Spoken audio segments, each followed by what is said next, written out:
Hi there. So, I am going to talk about what my experience was Christmas weekend at the Disney parks.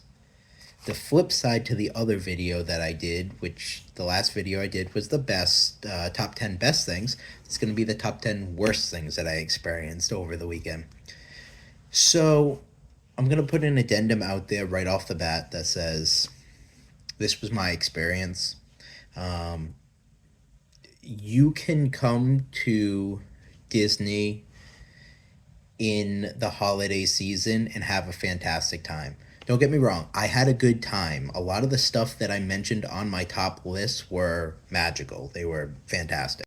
But there were also definitely points of the weekend that were less than ideal. So, this is going to be a fairly negatively focused video. Don't get me wrong, I love Disney. I had a fantastic time in the holiday weekend, but there's going to be downsides to every high, there's going to be lows.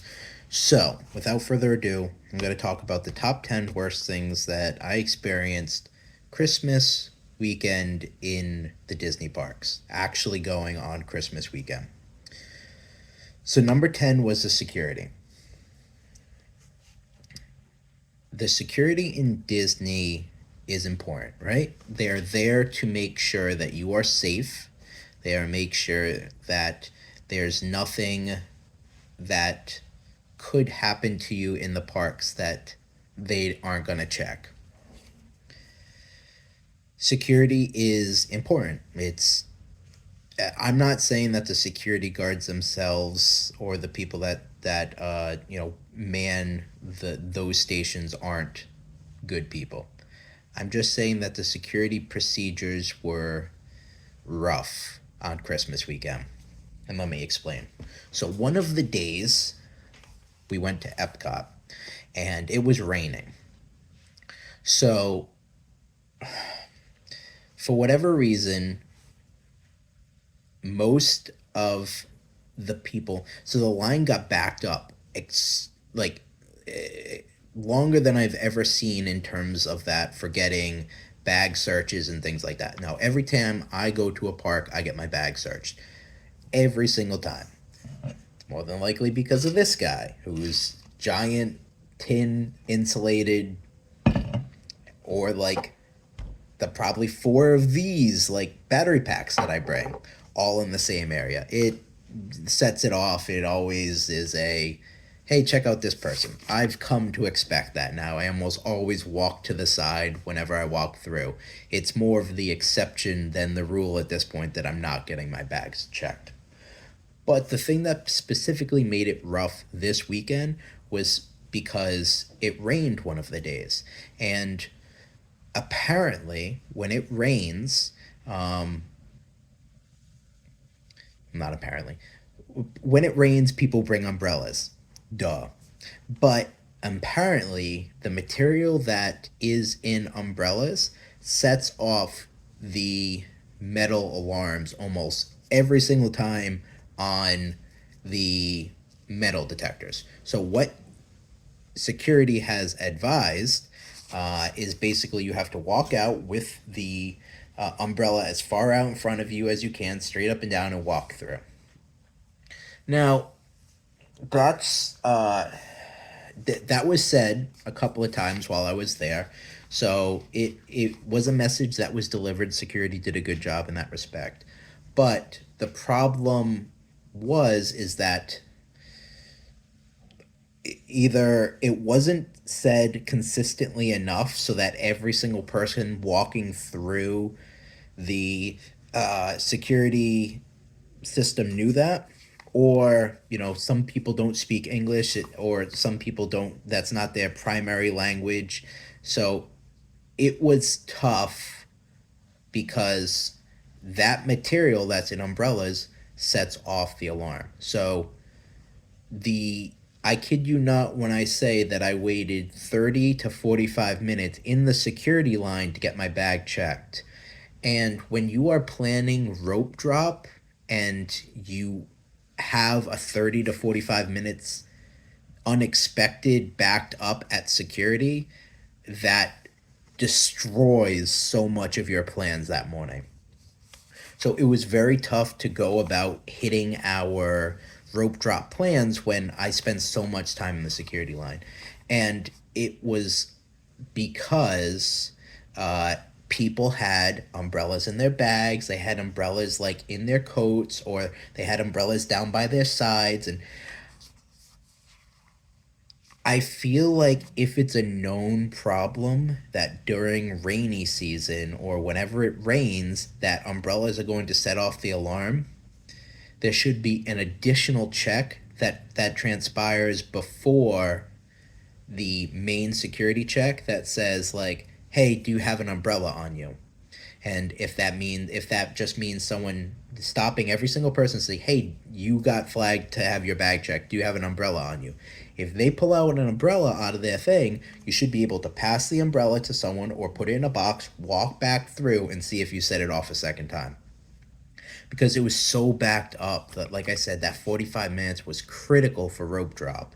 And I saw at least a dozen people in front of me that had umbrellas in their bags, down by their sides. And yes, it's not on security to expect.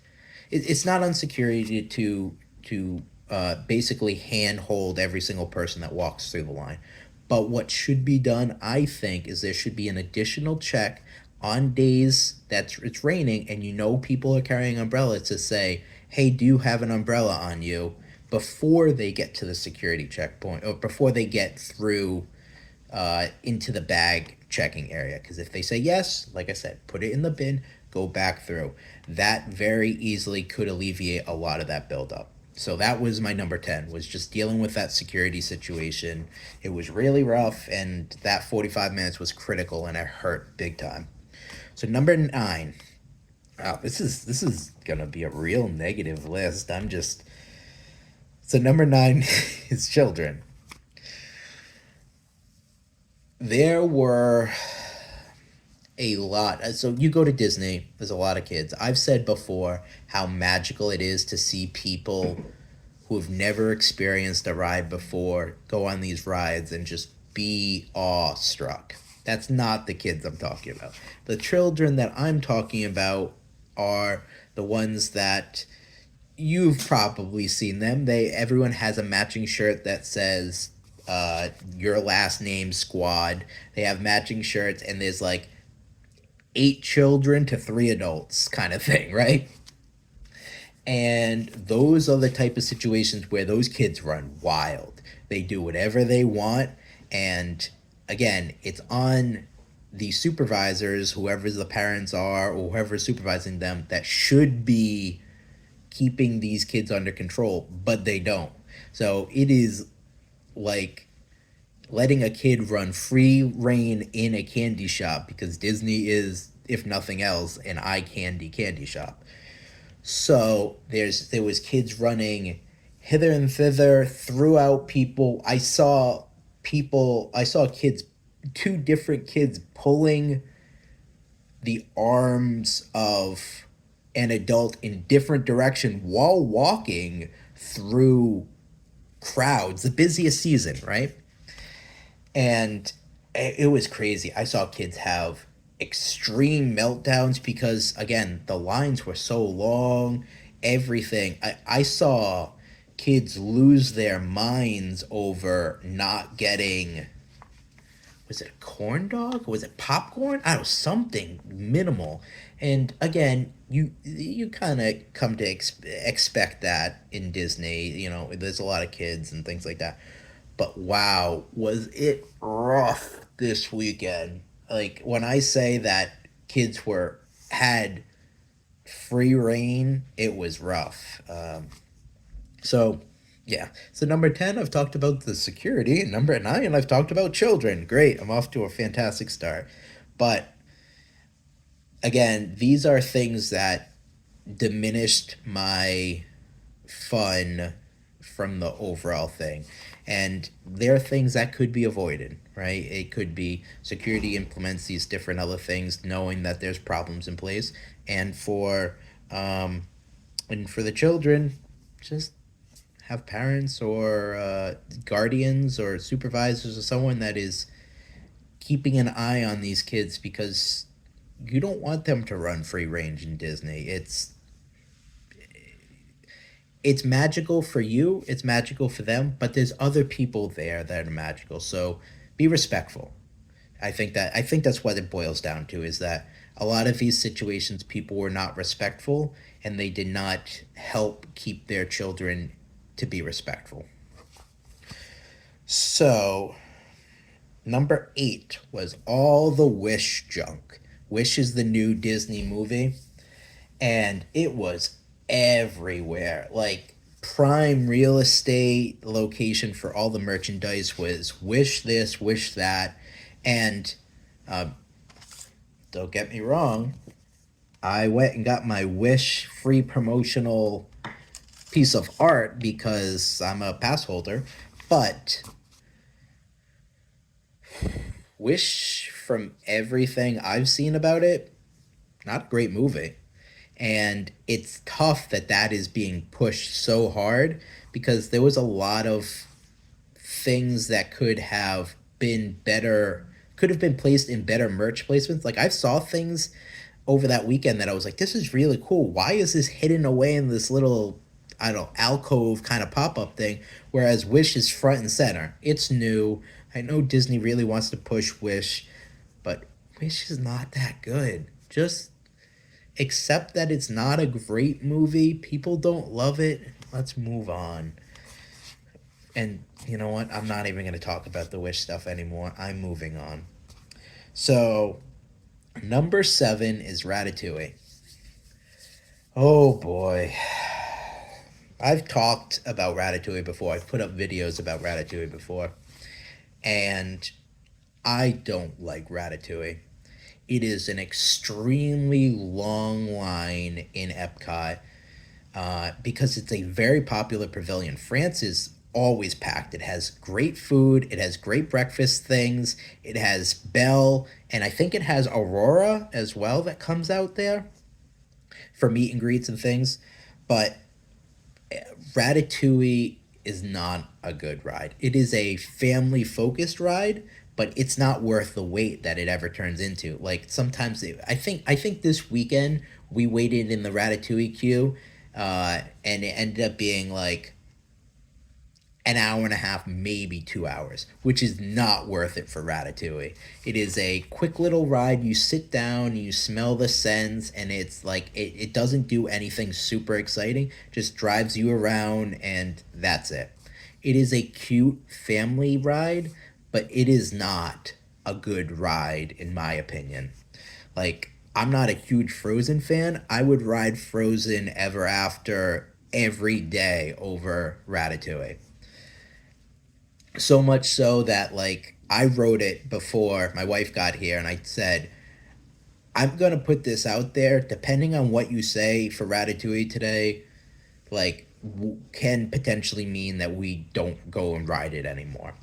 And it was such a long ride for such a long wait for no payoff, that my wife was also like, "Yeah, I'm on the same page of Ratatouille. It wasn't worth it." So it's great for families. It's great to sit down and see the sights and smells. And there's one really cool area where all the props are actually like much larger than you, making you think you're actually mouse sized, which is the whole premise. But that area does not save the whole ride. It's not worth it. If you have like a lightning lane for it, by all means, that's the way to do it. I mean, we were waiting in the line so long, people were saying, I'll just buy the lightning lane at this point, because, like, I have wasted so much of my day on this. And you don't ever want people to think that they're wasting time at the parks. That's a terrible thing. So, Ratatouille was number 7. So, I'm going to pause here for the moment, because I have about another half of the list to go, and I'm going to do the second half of the list if I can, if not, um, in 2 more videos. So I will keep you posted. I hope that you were excited or at least heard the first half. I'm sorry if it's sounding very negative. I Please watch the other video as well so that way you have some context that I'm not a negative person in general, but these were just the things that were negative from my experience. So, till next time.